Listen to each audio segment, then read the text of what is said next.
Assalamualaikum warahmatullahi wabarakatuh. Maka nama saya Febriana Anggraini dengan NIM 33221006. Di kesempatan kali ini saya akan mempresentasikan tugas besar 2 pengauditan 1. Yang pertama, apa itu COSO Framework? Misi utama dari COSO adalah memperbaiki atau meningkatkan kualitas laporan keuangan entitas melalui etika bisnis, pengendalian internal yang efektif, dan corporate governance. Dan terdapat 5 komponen COSO, yaitu control environment, risk assessment, control activities, information and communication, dan monitoring activities.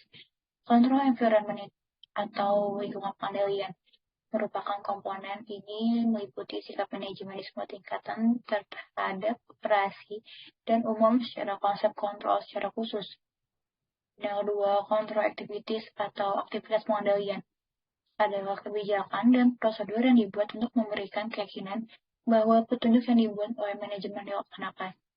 Dan yang ketiga itu risk assessment atau penilaian risiko adalah identifikasi, manajemen, dan analisis risiko yang relevan dengan persiapan laporan keuangan yang sesuai dengan prinsip berlaku umum.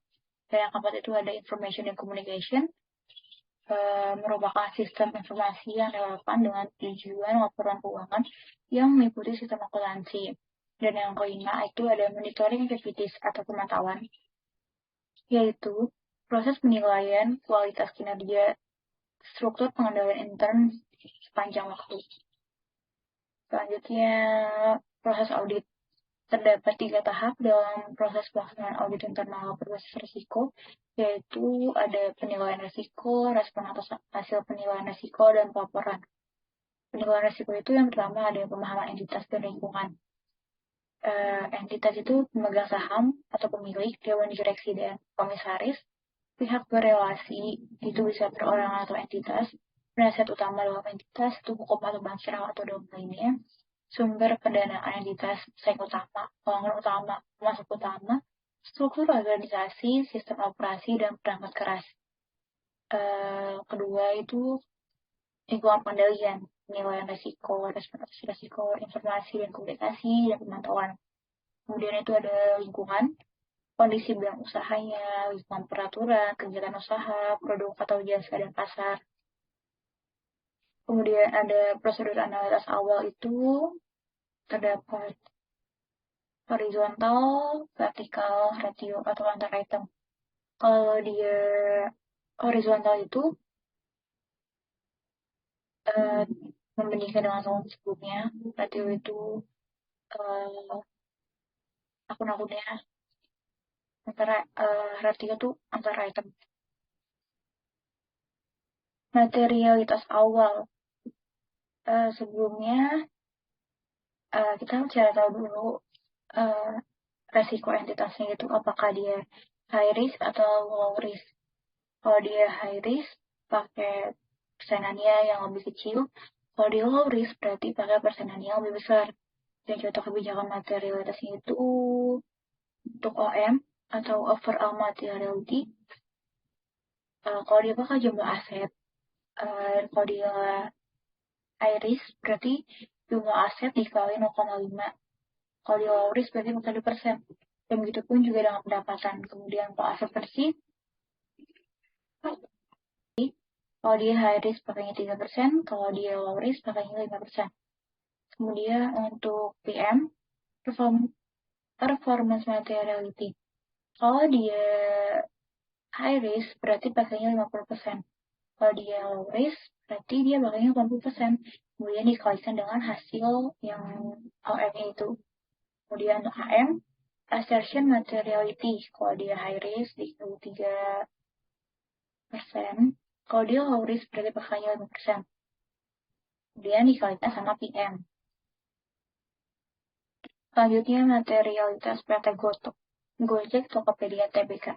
Di sini saya memakai jumlah aset dan entitas dan resiko entitasnya itu high risk. Jadi untuk OM-nya 0,5 dikali 155.137.33 rupiah, dan hasilnya itu 775.000 685,165. Dan untuk PM,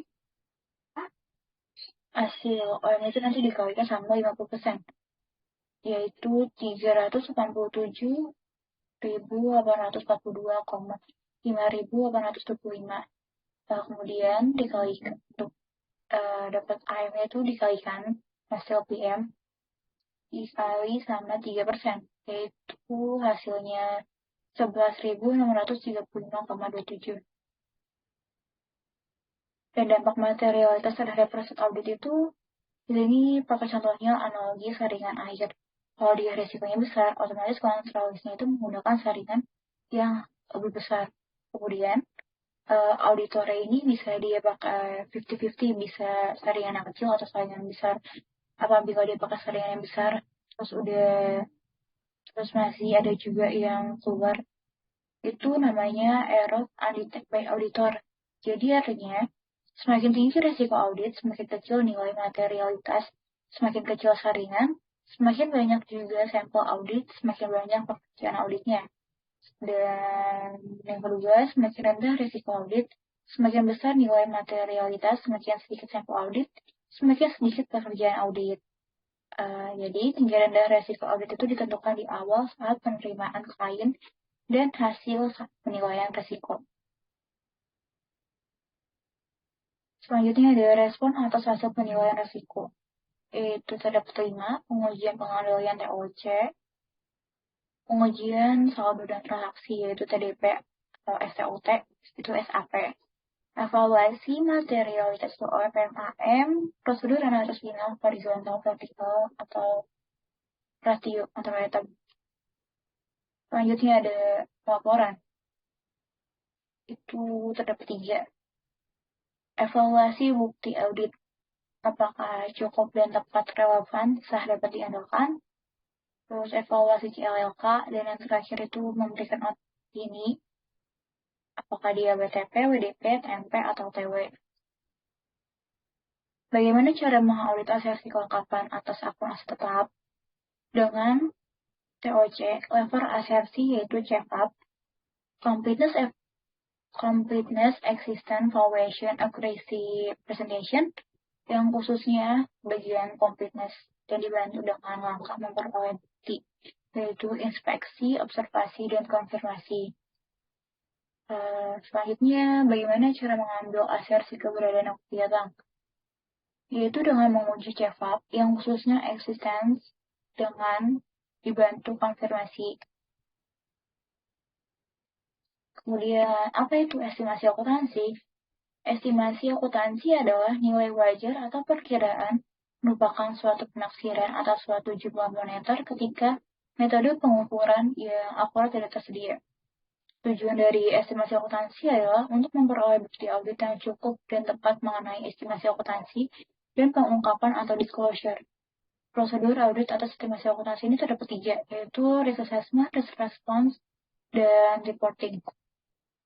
Hal yang harus diperhatikan oleh auditor itu, yang pertama, penilaian risiko. Bagaimana mengidentifikasi kebutuhan entitas melakukan estimasi, kayak proses manajemen membuat estimasi, hasil akhir, realisasi, atau outcome dari estimasi yang dibuat tahun lalu. Kemudian, seberapa luasnya ketidakpastian estimasi dalam proses estimasi ini, dan yang terakhir itu pentingnya estimasi. Dan yang kedua, respon atas resiko. Apakah estimasi dibuat dengan benar?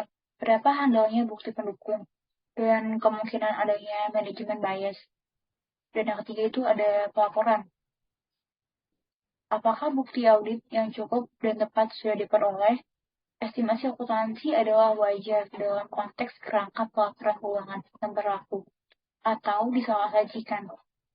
Dan yang terakhir itu disclosure atau pengungkapan dalam pelaporan keuangan mengenai estimasi akuntansi.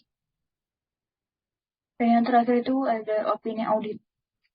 Jenis opini itu ada 2, yaitu tanpa modifikasi dan dengan modifikasi. Tanpa modifikasi itu ada WTP, dan dengan modifikasi itu ada WDP, TMP, dan TW.